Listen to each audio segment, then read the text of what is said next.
these at the time were short sales, so I'd buy these short sales cash, I fixed them up, and I rented them out.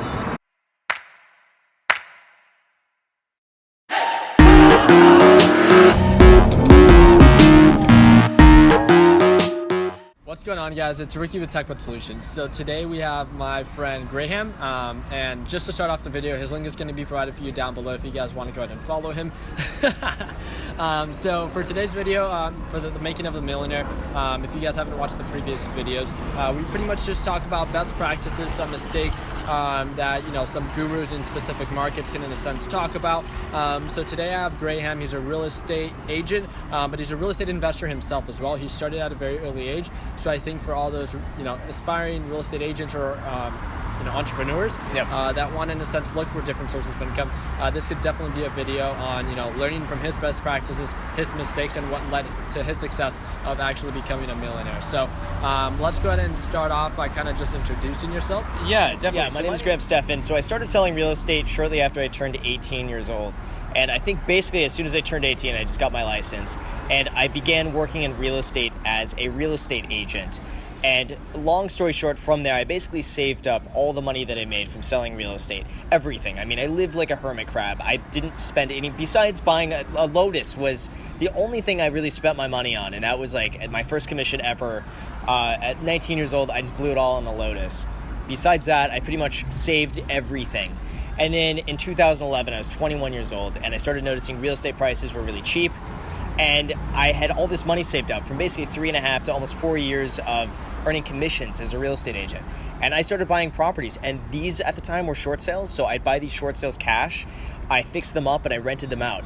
And I continued working as a real estate agent. And the business for my real estate agent business was just doing better and better and better every year.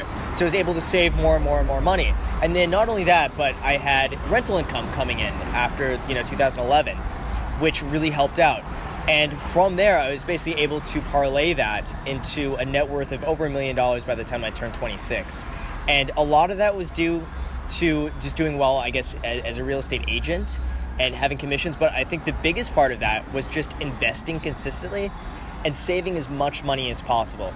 And I definitely wouldn't have been able to do that had I just blown my money on stupid shit. I mean, besides the Lotus, that was the only thing I really spent my money on. But, I lived pretty frugally. And I'm one of those examples where most of the time you see me driving a Prius.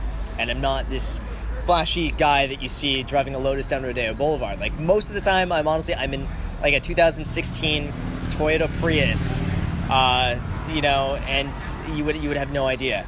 But I mean, that's my whole spiel. I think one of the things that I find interesting about your story is that you talk about, you started at a very early age. Based on one of the videos that I saw, you saw that college wasn't necessarily something that you wanted to pursue, so you made the decision to dedicate all your time and effort to real estate investing. You understood the importance of just saving money. You were working so much, if I remember correctly, that you didn't really even have money time to actually spend the money, right. Which I think is something that we talk about very often within our group. Talk to me a little bit more about like why you made the decision as a real estate investor to actually invest in real estate at that specific time you did, and what the importance of it was. Yeah. At the time, I just saw real estate as something that was way too cheap. And keep in mind, this is 2011, 2012, when real estate prices had tanked dramatically. And I noticed these were properties that were selling in 2005 and 2006 for several $100,000 that you could now buy at like 50, 60, 70 grand. And I thought there's no way it makes sense for these prices to be this low. And the way I looked at it was that you have to look at the replacement cost of a house. And to even build a house, it's usually somewhere between $80 and $150 a square foot on average for the most part. So I figured about $100 a square foot on average to even build a home or even make sense. Not only that, but someone has to make a profit because it's going to take them 18 months to build a house. So it needs to be higher than $100 a square foot. And you were buying real estate at like $20, $30, $40, $50 a square foot. So I knew at the very least, the prices have to be at least double what I'm buying it at for it to ever make sense to ever build again. And so I just saw that as a good opportunity. And there's a little bit of luck involved because I just so happened to be in a position where I had all this money saved up from basically, like you were saying, I didn't spend any money. I just worked all the time. I didn't spend anything. So I had this money saved up. And it was the accumulation of it seemed like the right time where I had this money saved up. I wanted to earn a consistent income that's not so sporadic, like selling real estate. I wanted to earn something consistent every single month that I knew I could rely on, that I knew I didn't have to work for, because if my real estate business went to shit or something happened, at the very least, I knew I'd have money coming in every single month. And I saw that as my opportunity in the right time to buy this real estate and make that happen. Sweet. So that was one of the coolest things is after I got in contact with Graham and I heard a little bit more about his story, after hearing exactly how he did it, I think it's rather unique. It kind of just proves for everyone that is willing to work hard and can actually see, or can identify like success in a specific market and dedicate 100% of the time into it. Just doing it 100%, doing nothing special, just doing it the best to your ability, working hard and saving money, and then taking advantage of every opportunity that comes, like your way, right? Yep. Now, when it comes to investing, since you focus more on luxury homes, what can you give as not advice, but some best practices that has led to your success when it comes to, being a real estate agent in the luxury homes? Yeah. The thing that I've realized is that I love what I do. And I think that really shows through in when you're talking to clients, especially if you're a real estate agent. If you're miserable, if you're having a terrible time, if you don't want to be there, I think it really shows. And people pick up on those small, subtle cues that if you're pissed off to be there and you don't want to be there and you're just forced to do it, that people just pick up on that. And the other thing too, I wasn't in it just for the money, even though that was certainly a strong component. I did it because I really like the freedom that brought, and I really like the possibilities of you could make a lot of money and you are your own boss. And I liked that, I think, more than I did the money. And as far as starting out in luxury, a lot of people ask me that question, is how do I get started in the luxury market? And my advice honestly is just start in the luxury market. I don't think it's something you have to work up to. And keep in mind, some of these houses that I showed Rick, I didn't grow up with anything like that. I grew up in a very, very small home. I think it was 1,100 square feet. It was a rental too. My parents didn't even own their home. And I have no association with this type of real estate market, but I started here. And it's one of those things that if you want to start, just start in that area that you want to work in. And as far as how I built up my business, I found a niche of doing leases of properties on Craigslist. So I would basically go and help landlords or help tenants find their rental or find a tenant, and I got paid a commission on that. And what I noticed is that a lot of the tenants that I represented ended up buying something a few years later. And a lot of people in the market here in Los Angeles that were renting between, I would say, $5,000 and $20,000 per month, most of those people became homeowners in the next few years. That's good. And that's how I was able to build my entire business from that. And now it's grown to a point where it's pretty much a lot of just repeat business and referral business. And I don't really need to hustle as hard as I once did, because I have enough coming in that I can just service the clients that I have or get the referrals and still do really well. But I still obviously, prospect and stuff like that, but definitely not as hard as I used to. All I want to say is after that little part that he said that, if I remember correctly, if you don't mind me sharing this, you talked about when you initially started as you were working under a specific real estate agent, and you started taking all the leases for certain people, right? And no one, according to you, no one really wanted, as a real estate agent, wanted to dedicate much time to these lease agreements and Correct. the small commission that you get off of it. But understanding that, if I remember correctly, the funniest thing I heard was that the first year that you started doing it, you made $36,000 that year, and that was loads of money because again, you were 18, you were hustling day and night, and for someone that came from right what you're saying, from nothing to something, $36,000, saving everything, that's a huge amount of money, right? Yep. And then later on, again, taking advantage of every opportunity that is, in a sense, given to you. You were working as hard as you can, and then the opportunity of kind of just the domino effect that these people were people that were leasing, then later on became potential clients for when being or wanting to become actual homeowners. You can't really plan for that. It's kind of yeah, it makes sense now because it happened to you. So you're like, why didn't I just think about that earlier? Yep. But all these people that were real estate agents that were handing you these clients, who knew that years later down the road that they were going to be people that were going to start wanting to buy homes, and you being able to take advantage of that opportunity, I think can say that it played in a sense almost a role. Totally. And that's the thing too, when you're young, $100 is a lot of money. And when I was 18 years old, getting $100, that to me was a lot of money.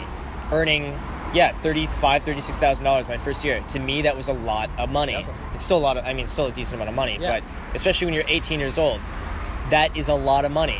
And that's one of the things, if you're young and you can do these leases, it doesn't matter if you're getting paid, $500 for a lease or $400 for a lease. At 18, that's a lot of money.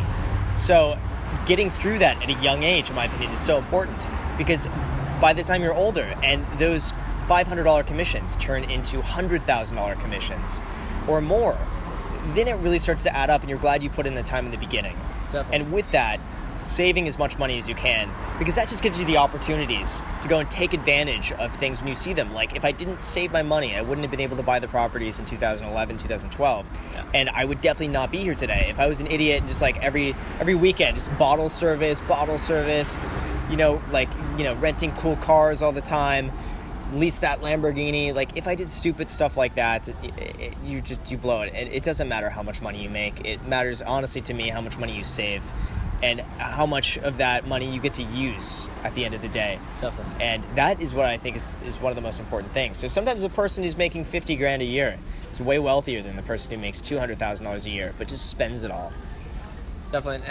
I think in maybe like 2 videos ago that I made, I talked about like how someone making $50,000, at a very young age with no expenses can be, actually taking home or actually saving, or has the potential to save more than someone making like, $250,000 a year, because of all the expenses that they have to go through, having a family and all that stuff. So being young, being able to take advantage of having low expenses, whatever position you are in life, understanding that, based on real world experience of a millionaire, people sharing their best practices, telling you the importance of money, telling you, that taking advantage of every opportunity that's given to you, but understanding that a lot of hard work has to come into play first.